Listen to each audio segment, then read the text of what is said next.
All right, so we have our first deck video of the new set, the new format. This is pretty awesome. I honestly, I'm just getting this up because I still am trying like every freaking deck in the format. You got Soraka, Tom Kent, you got so much stuff going on right now that I don't know. It's just fun too. The Vaults of Helia, by the way, I love that card. I'm experimenting with that. I really hope there's a good deck that comes out of it. But as always, everybody, my name is Justin, also known as Shit Just Works, and today we got the Dragon deck, the one and only, the mid-range. There's actually a couple versions of dragons floating around right now that Shyvana has been released. This one is just straight up mid-range. So if you guys have seen it floating around, it is Shyvana Fiora, just going all in on that mid-range strategy as typical Demacia decks do. So without further ado, we got a game coming up. I'm going to go through the deck first, followed by the gameplay, and let's get into it.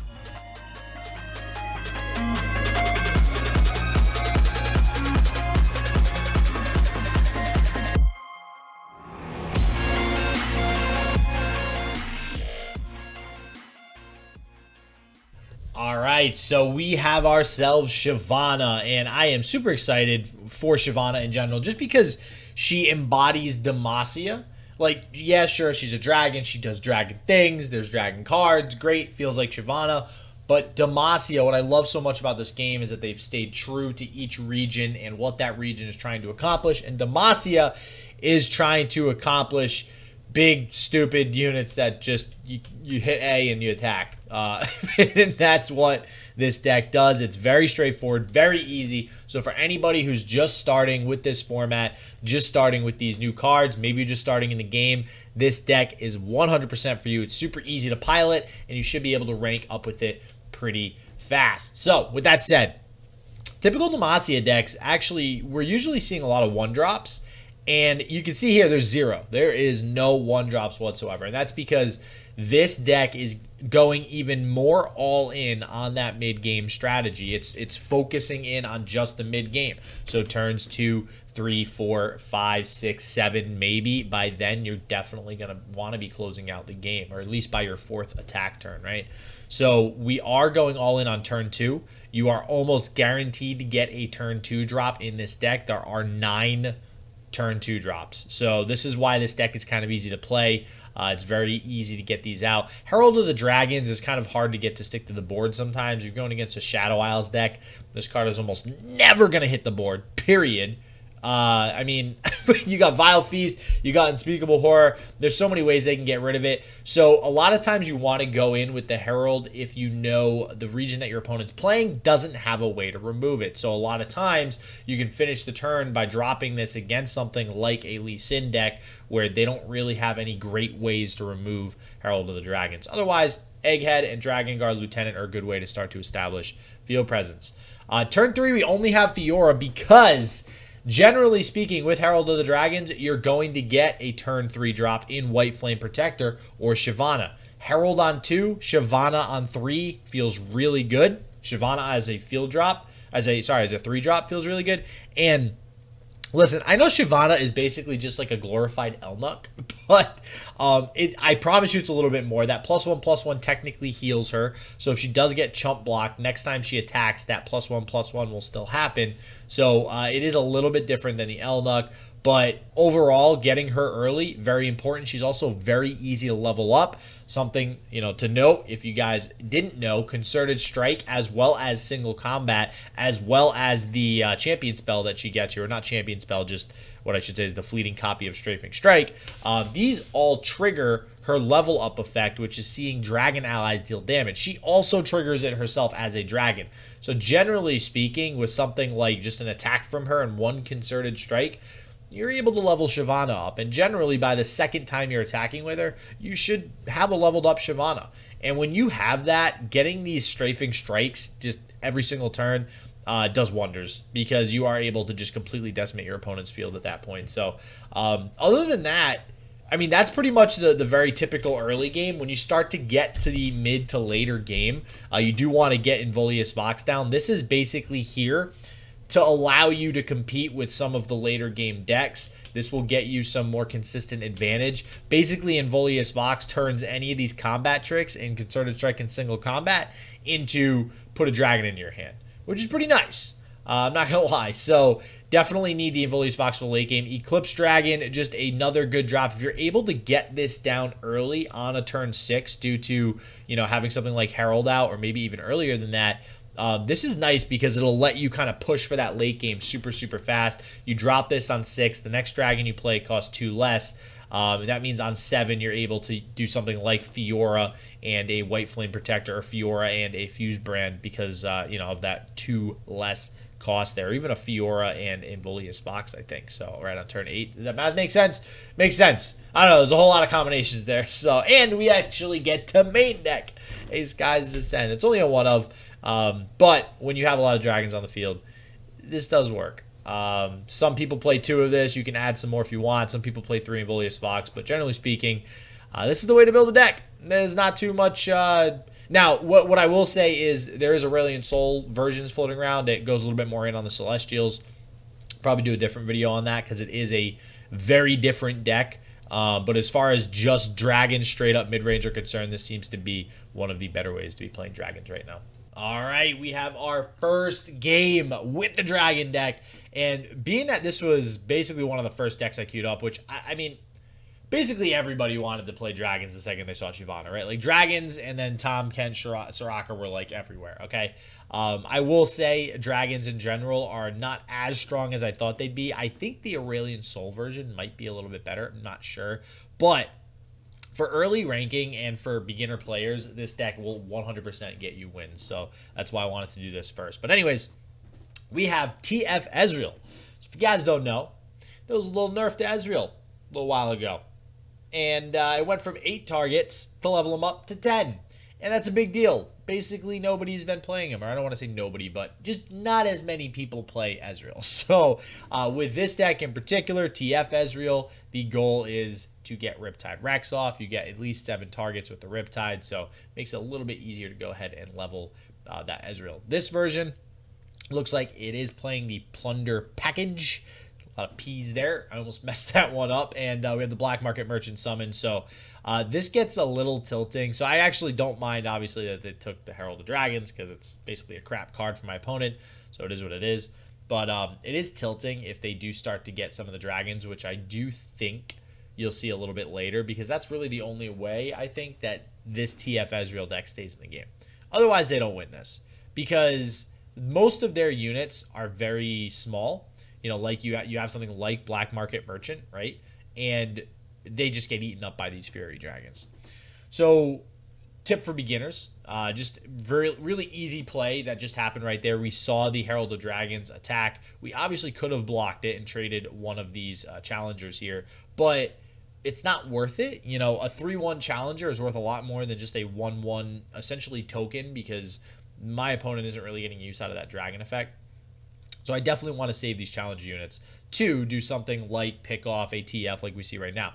Now, unfortunately, we get the red card. So in retrospect, maybe we should have went ahead and just traded with the Herald of Dragons. It does look like that TF was top deck, but hey, it is what it is. We still have Shyvana going in, getting +1/+1s, and this is where you're going to start to see Shyvana shine because it's not going to be easy for my opponent to get rid of this card. They do have Thermo Beam, maybe. Not everybody's really playing Thermo Beam much anymore. Usually it's what we're seeing with these Make It Rain tier for the extra targets on the Ezreal. So they go ahead and do the Make It Rain again, probably to put the Shyvana at 2 so that we can go ahead, or my opponent can go ahead and attack with the TF and possibly even the Black Market Merchant. Honestly, probably not a good idea because of things like single combat, Concerted Strike. I do play the White Flame, which puts me underneath Concerted Strike mana. Which means my opponent basically can't block. Now this White Flame will just eat up anything that attacks. And this is what I was saying earlier. My opponent has a lot of small units, this is any matchup where your opponent is having a lot of small units, you want to go ahead and just do exactly what the deck does. Just tempo out, summon dragons, attack, be aggressive, make good trades. Like this, it's beautiful for this deck, right? When you are facing something more of like a control deck, or like, let's say Tahm Kench as an example is floating around a lot, it's actually pretty easy to get Tahm Kench players to just surrender. I'm not gonna lie, because they go to play the Tom Kench fleeting spell. I forget the name of it right now, and you literally just concerted strike or single combat, and then the Tom Kench dies. And sometimes they have a follow up, like astral projection, to go ahead and add 4 health, and then you just play in like a concerted strike. Like I said, like there's so many follow ups to kill the Tom Kench that you just tilt the player. So now what I mentioned earlier is happening, where my opponent's getting dragons, and that's scary, right? Because not only that, they got a fused firebrand, which actually is stronger than all of my dragons right now. Even like I have a screeching dragon in hand, not going to do anything versus the fused firebrand, which kind of feels bad. We have the Involius Vox, which would technically trade with it, but it feels really bad trying to trade with your Involius Vox.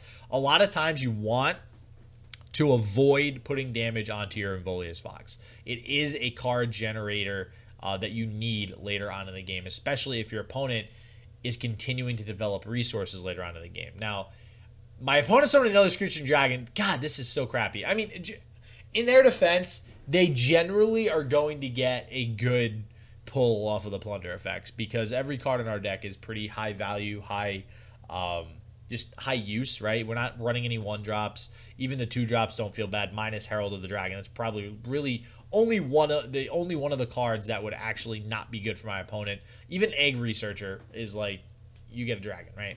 So what I need to do now is focus on dwindling down my opponent's field. And this is what Concerted Strike is for. This is exactly what you use Concerted Strike for. Concerted Strike is much different than single combat in that your units don't take damage. The problem with single combat is you can't just open with a single combat and actually gain card advantage. It actually loses you card advantage, because then you're essentially, unless your unit is bigger, you're trading your unit and single combat to kill another unit. And that's never good. So you almost always want to be playing single combat in response to another spell. So it's a little bit more of a conditional card. Concerted Strike is essentially just straight up removal, right? It does as much damage as your 2 highest units on the field. So what you saw right there is me prioritizing just making the most trades possible to get rid of my opponent's dragons. My field is not looking so hot, I'm not going to lie. There's only a Shyvana. It is leveled up, so things could be worse. The Egghead Researcher doesn't do much. And honestly, the 3/1 Fiora has lived its life, all right? It's not going to be doing too much. On the bright side, it does still trade with something like an Ezreal that you just saw my opponent summon. And on top of that, we've kind of gotten our opponent down to not a whole lot of resources. This deck, Ezreal TF, kind of relies on, Pilfered Goods and Riptide to really generate card advantage. We're going into turn 8, which is pretty crucial, which is, I think, why we're not going to see me develop the Involius Vox here. Hopefully I don't. Actually, no, I do develop the Involius Vox. Never mind. So one of the reasons I don't, okay, so I don't develop it. Jesus, there's two different things there. You can either develop the Involius Vox because it'll eat up more Riptide shots, which is definitely something that you want to try to do most of the time. And with dragons, it's even better because most dragons have high health. So a lot of the time, a Riptide is actually not going to clear the field. So I think I didn't play the Involius Vox because I might have had a read that my opponent didn't have Riptide. Now, or at least a way to activate Riptide. Now that my opponent has played Yordle Grifter, I am almost positive that Riptide will be coming down next turn. We have the warning shot in hand. Riptide will definitely be coming out to start the turn. Riptide, as of now, basically clears my field, and that's not good. So instead of the Involius Vox, I actually, see, here's what I was doing. All right, I got it. Sorry, sometimes it takes me a second to catch up with what the hell I was thinking in the game. So instead, I go with the Mind Splitter, and this is basically saying, hey, I'm going to try to close out the game.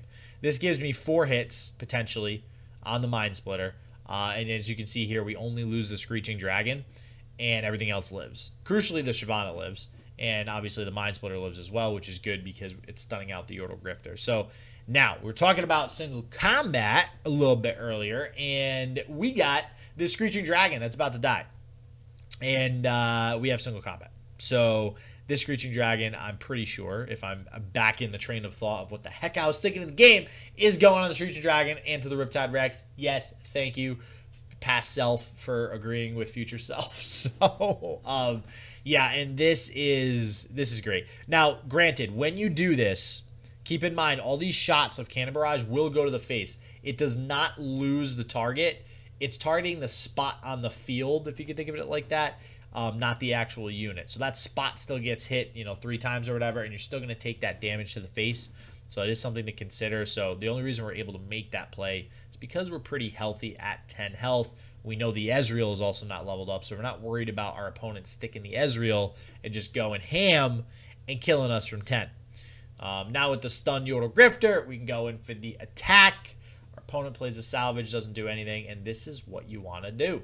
Now granted, this is turn 10. You probably want to be winning maybe the previous attack turn if things are really going well for you.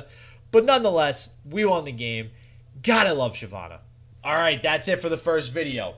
We just got dragons. That was the easy one. We're getting them out of the way. We might have the Aurelion Soul one up next. I don't know. But we have a lot of decks to go through. And Vaults of Helia, I'm going to try to get on this deck bandwagon again, this deck train, because there's a lot of cool decks. I want to do the Tom Kench Soraka deck. I have played it already. Obviously, there's Lee Sin. I think I already did make a Lee Sin Zed deck, so I might chill on the Lee Sin for a little while. Vaults of Helia seems like such a fun card. I'm determined to make Undying work at some point. Don't know how, but I want it to work. Man, I'll tell you, this is an awesome set of cards that they released, and the decks that I'm already seeing pop up, I like how it just slightly tweaks the meta a little bit. Really hoping TF Swain gets taken down this go around in the meta, but yeah, that's it, everybody. Hope you liked the video. Hit the like button. Don't forget to subscribe and turn on that bell to get notified when I put some more stuff up. Doing duels with Runeterra this weekend. We will have that tournament footage up as well. And as always, everybody, stay healthy, stay positive. I hope shit just works for you, and peace out.